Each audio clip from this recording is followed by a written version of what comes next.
On October 22nd, 1977, representatives of all participating firms were on hand to dedicate the Great Bridge. And Governor J. Rockefeller proudly announced that the very heartland of his wondrous state was now easily accessible to people everywhere.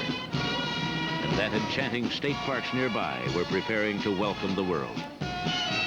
The morning that they opened the bridge was phenomenal. It was absolutely more than anybody could have anticipated. We crested over the hill at Fayetteville, and out in front of us at just about daylight was thousands of people, and we expected a goodly turnout, but not probably 25,000 people, and that's what it was.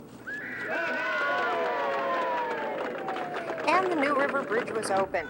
Governor Rockefeller, his wife, and 16-year-old Tom Wood of Fayetteville, who won the distinction through a contest, led a caravan of hundreds of cars across the 3,030 feet of the bridge, waving and shaking hands with those hardy souls who had already made the trip on foot. The Chamber of Commerce was the official agency to kind of oversee all the ceremonies. So we printed up certificates for everybody that walked the bridge. We arranged the stage and we arranged entertainment. We just felt that the first one went so well that it needed to be continued annually if possible. Almost collectively, everybody there said, man, we need to figure out a way to do this again.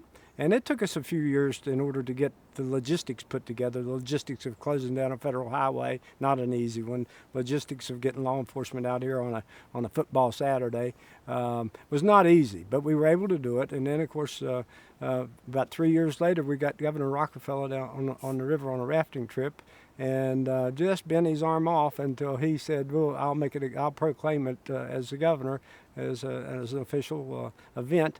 And that gave us the leeway to go ahead and do it officially. What started as a ribbon cutting atop an engineering marvel has turned into a yearly gathering like no other. The Great Steel Arch crosses the gorge every day, but once a year, automotive traffic yields to pedestrians. The view of the gorge wrapped in vivid fall colors is stunning. Bridge Day is known around the world. 3, 2, Sorry. That's not your native. 3, 2, 1, see ya.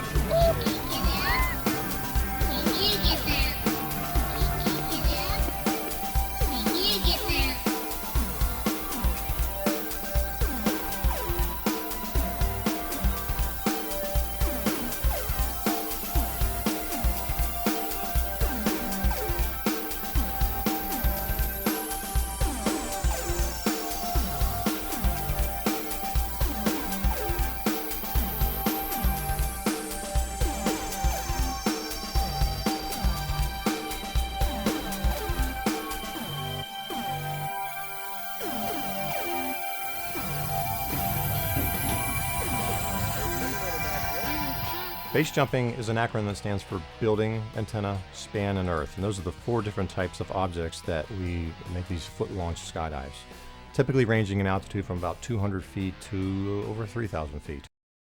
On base jumping, it's a completely different story with equipment. Very simple, not complex at all. One parachute system, very lightweight, typically larger canopies as well, because our landing areas are usually worse. For example, at Bridge Day, we're landing in a very small wooded area right alongside a river.